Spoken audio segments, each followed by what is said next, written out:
Assalamualaikum warahmatullahi wabarakatuh. Perkenalkan, nama saya Muhammad Harum Herudin dari program Studi Agribisnis semester 7.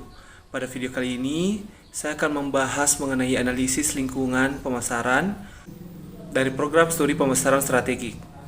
Nah, yang pertama itu analisis lingkungan pemasaran. Langkah pertama dalam perencanaan strategis adalah mengumpulkan komponen lingkungan yang digunakan untuk merencanakan strategi. Hal ini penting karena semua keputusan dan rencana bergantung pada kualitas analisis. Analisis situasi adalah proses yang berkelanjutan memperbarui data secara berkala dan memberikan informasi penting.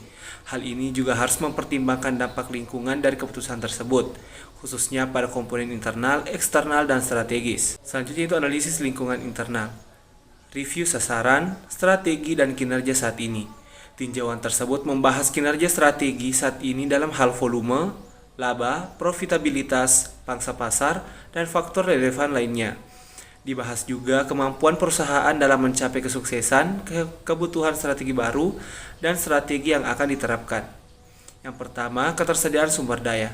Manajer pemasaran akan memeriksa sumber daya organisasi yang dapat digunakan untuk pemasaran. Pada tabel 2.1 menunjukkan bahwa perubahan yang akan terjadi pada sumber daya pada masa mendatang dan manajer pemasar harus mempertimbangkan strategi apa yang digunakan untuk mengkompensasikan penurunan tersebut. Nah, adapun cara menganalisis lingkungan internal yang pertama itu review sasaran, strategi, dan kinerja saat ini. Sasaran dan tujuan pemasaran, strategi pemasaran, kinerja industri, kinerja, dan kinerja terdiri dari perusahaan lain dalam industri yang sama. 2. Review sumber daya saat ini dan akan datang. Poin ini membahas pentingnya sumber daya organisasi seperti uang, sumber daya manusia, dan hubungan dengan anggota dewan, serta perannya dalam memenuhi kebutuhan masyarakat dan menangani kebutuhan baru. Yang ketiga, review isu-isu struktural dan budaya saat ini dan akan datang. Poin ini membahas aspek sosial dan negatif budaya perusahaan, hubungannya dengan politik dan kekuatan internal, posisinya sebagai badan pengatur, orientasinya, keterlibatannya dalam perencanaan dan pelaksanaan, serta dampaknya terhadap motivasi karyawan. 2. Struktur dan budaya organisasi. Pentingnya memahami fungsi bisnis dalam organisasi sangatlah penting. Budaya organisasi mempengaruhi kinerja bisnis, menjadikannya posisi ideal bagi bisnis namun sulit dicapai karena perbedaan individu. Bagian B yaitu analisis lingkungan mikro. Lingkungan eksternal pemasaran terdiri dari lingkungan mikro dan lingkungan makro. Lingkungan mikro adalah pelaku-pelaku di luar perusahaan yang mempengaruhi kemampuan perusahaan mencapai sasarannya. Lingkungan mikro terdiri dari konsumen, pesaing, perantara, pemasok, dan publik.